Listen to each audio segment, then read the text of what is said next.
So I was reading through this framework. It's called Mastering This Life and the Next. And, well, it feels a bit schizophrenic, honestly. Mm-hmm. It's like a user manual for existence.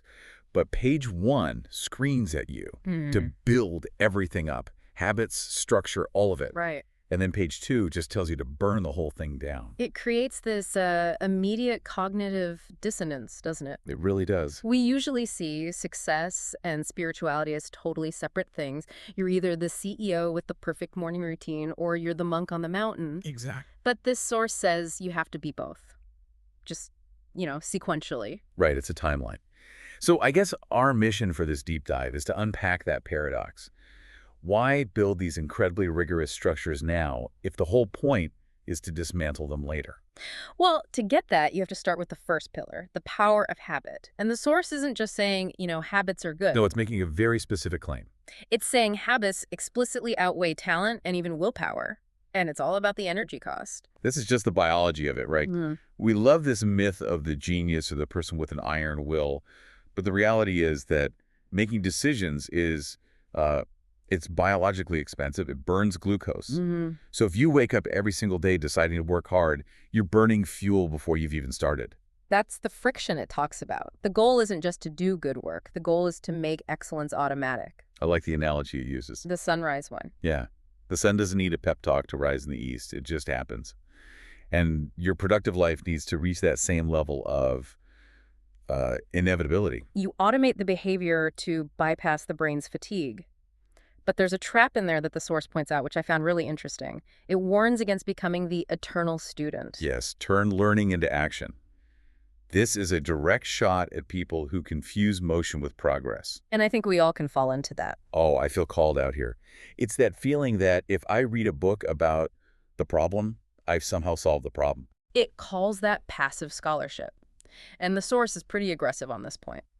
It says, knowledge just sitting in your head is potential energy. Life requires kinetic energy.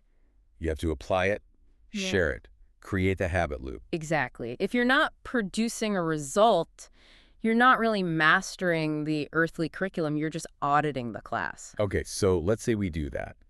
We stop auditing. We build this incredible engine of productivity. We're automatic. We're efficient. We win the game. Then the source just flips the table on us with principle 2, the art of letting go. And this is where the context shifts completely. Principle 1 is for the temporary school, which is Earth. And principle 2 is for the true home, the spirit world. A different operating system. I guess I struggle with the school analogy a little bit. It implies everything we do here is just a simulation. If this is all just practice, why do we put all that energy into building the habits? Well, think of it like a university degree. You spend 4 years obsessing over grades, writing papers, stressing about exams. It feels incredibly real and high stakes in the moment. For sure.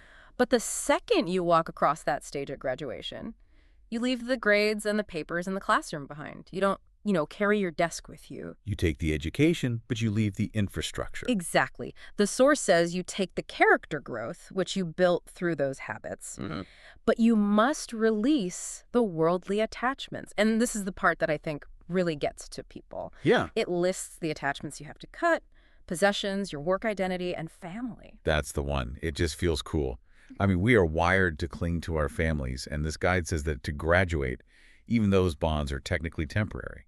It's not saying the love isn't real. It's saying the dependency is part of the school curriculum. If you can't exist without your earthly context, your job title, your house, your role as a parent, then you aren't ready for the real world where those labels just don't exist. So clinging to them actually holds you back. It hinders your transition, which is why it talks about opening your heart to guidance. To get help with this process. Yeah, it frames the transition as a redesign.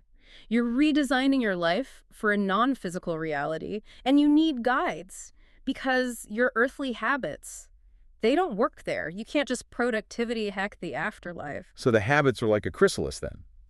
You build a structure to facilitate the transformation, but once you're transformed, the structure is not. It's obsolete. That's the core of the paradox. You have to care deeply about what you're doing today to grow your soul, but you also have to understand that the stage you're on is temporary. You play the game with full intensity. Knowing you eventually have to walk off the field and leave the scoreboard behind. It really recontextualizes the stress of the daily grind, you know. Huh. We're not building a permanent monument. We're just trying to pass the final exam. And hopefully, with honors. So if this world really is just a temporary school, and your daily habits are the curriculum, maybe you should ask yourself this.